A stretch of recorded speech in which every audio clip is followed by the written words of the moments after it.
ओम नमः शिवाय। मैं हूं एस्ट्रोलॉजर के एम सिन्हा और मैं अपने इस यूट्यूब चैनल पर आप सभी का हार्दिक स्वागत करता हूं। देखिए, वसंत पंचमी आने वाली है और वसंत पंचमी की बहुत बहुत बधाई हो एडवांस में ही। वसंत पंचमी को लेकर ये जो स्पेशल प्रोग्राम मैं प्रस्तुत कर रहा हूं, ये सामान्यतः उन लोगों को है जो लगातार विद्या अर्जन करना चाहते हैं, किसी ना किसी तरीके से विद्या को अर्जित करना चाहते हैं।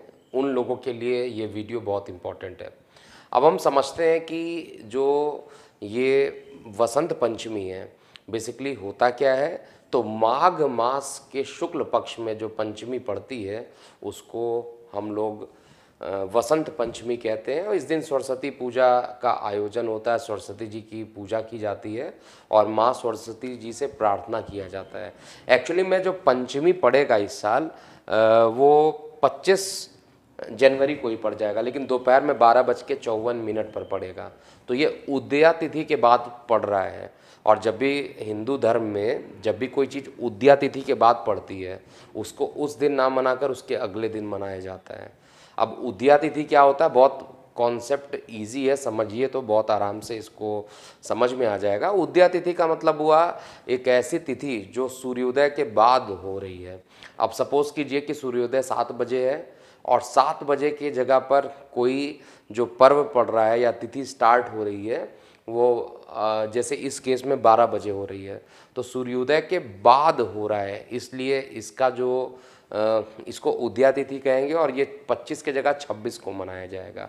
26 को माँ सरस्वती की पूजा होगी और माँ सरस्वती के बारे में आप सभी लोग जानते ही हैं। बहुत फेमस श्लोक्स भी हैं इनके बारे में।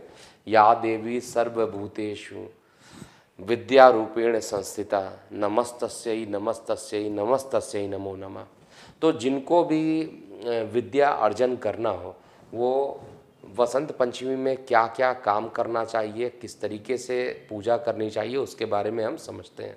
देखिए, सबसे पहले तो मैं बता दूं कि जिस दिन वसंत पंचमी पड़ेगा वो यानी सरस्वती पूजा पड़ेगा, उस दिन प्रातःकाल स्नान इत्यादि करने के बाद आपको सफ़ेद कलर या पीले रंग के वस्त्रों का धारण करना चाहिए। इसके बाद जो मैंने अभी मंत्र बताया उस मंत्र का कम से कम 108 बार आपको आंख बंद करके और यहाँ पर आपके जो त्रिनेत्र हैं वहाँ पर माँ सरस्वती को स्थापित कीजिए। अर्थात आप कोशिश कीजिए कि आपको लगे कि उनका इमेज आपके त्रिनेत्र में दिखाई दे रहा है। उसके बाद 108 बार मंत्र जाप कीजिए और माँ सरस्वती इससे प्रसन्न होंगी। और माँ सरस्वती जब प्रसन्न होंगी तो निश्चित रूप से ज्ञान का भंडार सभी के पास पहुँचेगा।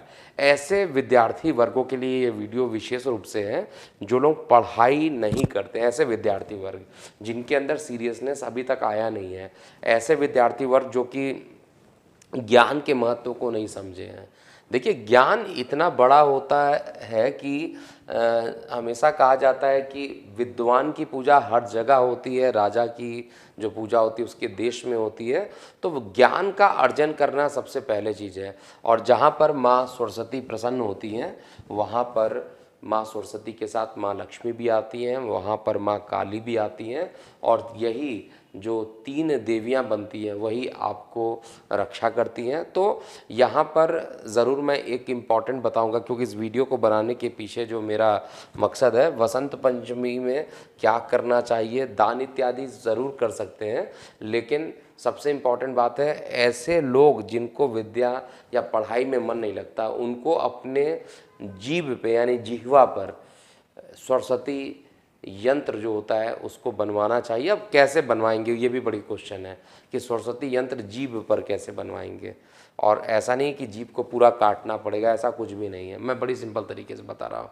और बच्चों को संस्कार पुराने समय में जब जन्म होते थे तो जो विद्वान लोग होते थे, ज्योतिषाचार्य लोग होते थे, वो बच्चों के जीवा पर सरस्वती मंत्र पहले ही स्थापित कर देते थे, जिससे कि जब वो बोले तो वहाँ पर ज्ञान की प्राप्ति उनको भी हो और उनको पढ़ाई में कंसंट्रेशन मिले, अध्यात्म की तरफ उनका झुकाव रहे, गलत कार्यों में कभी भी इन्वॉल्व ना हो।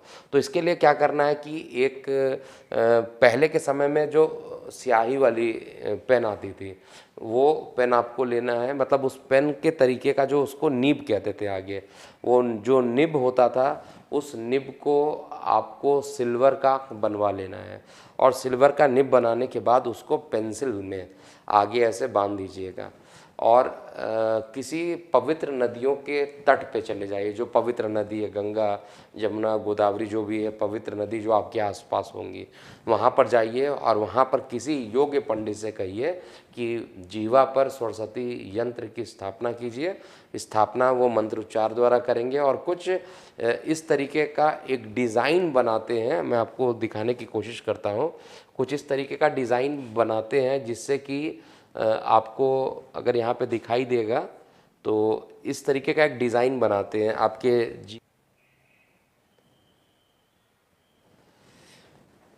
तो इस प्रकार से स्थापना करने के बाद माँ सरस्वती की पूजा कीजिए और उनसे आशीर्वाद मानिए, क्योंकि जब माता सरस्वती प्रसन्न होंगी तो उस समय माँ लक्ष्मी भी प्रसन्न होंगी, वहाँ पर माँ काली भी प्रसन्न होंगी।